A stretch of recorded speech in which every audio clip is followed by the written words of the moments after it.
வணக்கம். நான் உங்கள் அம்மா சமையல் மீனாட்சி.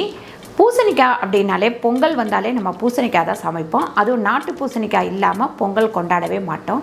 இது வரைக்கும் நீங்கள் பூசணிக்காயில் கூட்டு பண்ணி பார்த்துருப்பீங்க, பொரியல் பண்ணி பார்த்துருப்பீங்க, சாம்பார் வச்சு பார்த்துருப்பீங்க. இன்றைக்கி நம்ம பூசணிக்காய் வச்சு பாயாசம் தான் பண்ண போகிறோம். சூப்பராக இருக்கும். இந்த பொங்கலுக்கு நீங்கள் நம்ம இந்த பாயாசத்தை ட்ரை பண்ணி பாருங்கள். ரொம்ப ரொம்ப நல்லாயிருக்கும். நம்ம பூசணிக்காய் பாயாசம் எப்படி பண்ணுறதுன்னு பார்க்கலாம் வாங்க. முதல்ல நம்ம பூசணிக்காய் பாயாசத்துக்கு 1 ஸ்பூன் நெய் போட்டுக்கலாம். நெய் நல்லா உருகின உடனே இந்த முந்திரியை போட்டு பொரிச்சு எடுத்துக்கலாம். உங்களுக்கு முந்திரி எந்த அளவுக்கு தேவையோ அந்த அளவுக்கு சேர்த்துக்கோங்க. ஒரு சிலர் முந்திரி கம்மியாக போடுவீங்க, ஒரு சிலர் அதிகமாக போடுவீங்க. நான் 20லேருந்து 25 பீஸு முந்திரி போட்டிருக்கேன். இந்த கலர் வந்தோடனே நம்ம எடுத்துருவோம். அடுத்து நம்ம இந்த கண்ணாடி மாதிரி இருக்கிற ஜவ்வரிசி சேர்த்துக்கோங்க. சேர்த்து வறுத்து எடுத்துக்கோங்க.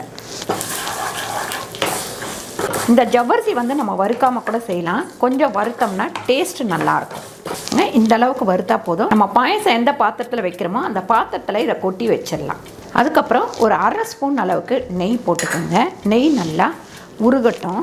நான் 1/2 கிலோ போல் பூசணிக்காய், அதாவது சின்னதாக இருந்தது பூசணிக்காய், அந்த பூசணிக்காவை திருவி எடுத்து வச்சுருக்கேன். தோலெல்லாம் எடுத்துட்டு அதுக்கப்புறம் அதோட விதையெல்லாம் எடுத்துட்டு திருவி வச்சுருக்கேன். இதை இதில் கொட்டி வதக்கிக்கலாம். கொஞ்சம் இது நெய் போட்டு வதக்கும் போது நல்ல ஒரு டேஸ்ட்டு கொடுக்கும். 1 சிட்டிகை அளவு உப்பு சேர்த்துக்கோங்க. கொஞ்சம் நல்லா பச்சை வாடை போகிற வரைக்கும் வதக்கிக்கோங்க. நீங்கள் எடுக்கும் போதே நல்லா கொஞ்சம் முத்தலான பூசணிக்காவாக எடுத்துக்கோங்க. அதுதான் கொஞ்சம் டேஸ்ட்டை கொடுக்கும். இந்த அளவுக்கு வதங்கினதுக்கப்புறம் இதை இறக்கி கீழே வச்சிடலாம். இப்போ நம்ம ஜவ்வரிசி வறுத்து வச்சுருக்கோம் அந்த பாத்திரத்தில். இதில் நம்ம தண்ணி ஊற்றிக்கலாம். நல்லா நம்ம 1 லிட்டர் அளவுக்கு தண்ணி ஊற்றிக்கலாம். நீங்கள் 2 பேர்த்துக்கு செய்கிறீங்க அப்படின்னா ஒரு 1/2 லிட்டர் மட்டும் தண்ணி விட்டுக்கோங்க. ஜவ்வரிசி ஒரு 2-3 ஸ்பூன் போட்டால் போதும். நல்லா ஒரு கிண்டி விட்டுட்டு அப்படியே கொஞ்சம் வேகட்டும். இப்போது ஜவ்வரிசி நமக்கு 3/4 வேக்காடு வெந்தால் போதும். ஏன்னா ஃபுல்லாக வேகிற வரைக்கும் வெயிட் பண்ண வேணாம். நம்ம பூசணிக்காய் அதில் சேர்க்கணும். அதனால் இப்போ நம்ம வதக்கி வச்சுருக்க இந்த பூசணிக்காவை இதில் சேர்த்துடலாம். அது 2த்தையும் சேர்த்து நல்லா வேக விடலாம். இப்போ இது திக்காக இருக்கும். நம்ம கொஞ்சம் நல்லா வெந்ததுக்கப்புறம் வெல்லம் சேர்ப்போம். அதுக்கப்புறம் மில்க் மேட் சேர்ப்போம். அதுக்கப்புறம் நமக்கு பாயசம் பக்குவத்துக்கு வந்துடும். இது ஒரு 10 நிமிஷம் நல்லா வேகட்டும். ஆனால் கிண்டி விட்டுக்கிட்டே இருக்கணும். பாருங்கள், 7லேருந்து 8 நிமிஷத்தில் நல்லா வெந்துருச்சு. ரொம்ப முத்தலான பூசணிக்காய் வந்தால் கண்டிப்பாக 10 நிமிஷம் நீங்கள் வைக்கணும். இது நடுத்தரமாக இருந்தது, அதனால் ஒரு 8 நிமிஷத்தில் நல்லா வெந்துருச்சு.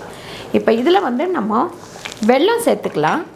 எப்போவுமே நாட்டு பூசணிக்காவில் இனிப்பு இருக்கும். அதனால் நான் 200 கிராம் மட்டும் வெல்லம் சேர்த்துக்கிறேன். இதில் நீங்கள் நாட்டு சர்க்கரை இந்த மாதிரி கூட சேர்த்து செய்யலாம்.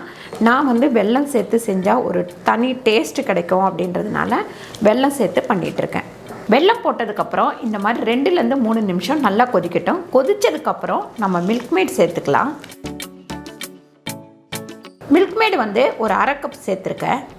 இப்போ இதில் ஏலக்காய் பொடி ஒரு 1/2 ஸ்பூன் சேர்த்துக்கலாம்.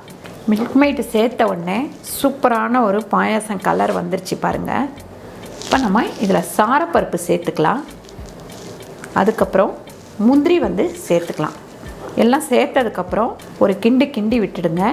கிண்டி விட்டுட்டு ஒரு 2 நிமிஷம் கொதித்தோடனே நம்ம இறக்கிடலாம். இந்த மாதிரி கொதிக்கும் போது ஆஃப் பண்ணிடலாம் அடுப்பை.